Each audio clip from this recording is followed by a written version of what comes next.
En direct du chef-lieu de la province de Cibitoke, cette émission publique a été retransmise par toutes les stations de radio qui opèrent au Burundi.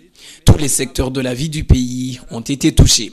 Le récent rapport des Nations Unies sur les violations des droits de l'homme au Burundi, le parallélisme entre le dialogue inter-burundais sous l'égide de la CNDI et celui conduit par la médiation régionale à Arusha, les questions à la une dans le secteur de l'enseignement, les relations tendues entre le Burundi et son voisin le Rwanda, bref, pas de questions taboues, tant pour les journalistes présents ou les auditeurs qui posaient leurs questions par téléphone.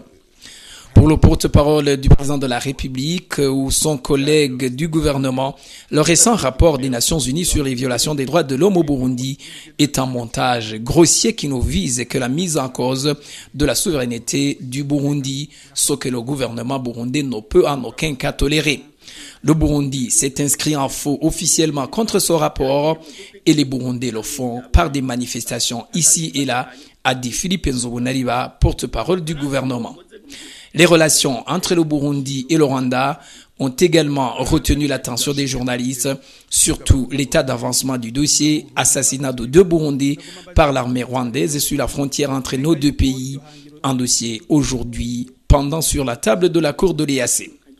Revenant sur le dialogue inter-burundais, Philippe Nzobonariba a salué le fait que la CNDI a déjà transmis son premier rapport et a émis le souhait de voir la médiation régionale faire de même pour que les 2 rapports soient conciliés pour l'intérêt supérieur de la nation.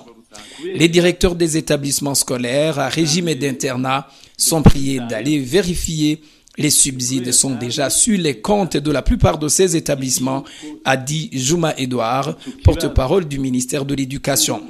Les journalistes ont voulu savoir pourquoi des militaires sont aujourd'hui arrêtés et détenus par des agents des services nationaux de renseignement et non la brigade militaire comme à l'accoutumée.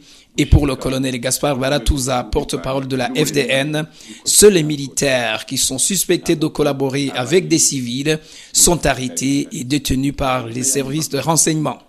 Son collègue de la police nationale, Pierre Mouriquier, a fait savoir que les personnes qui doivent renouveler leur passeport doivent se présenter physiquement à la PAF. Cette dernière est en train de faire la mise à jour des données physiques, selon toujours Pierre Mouriquier. Le porte-parole du ministère des Finances a félicité l'OBR qui enregistre des performances remarquables dans la collecte des impôts. Enfin, le porte-parole du gouvernement a annoncé que le plan de redynamisation de l'ONATEL va bientôt commencer.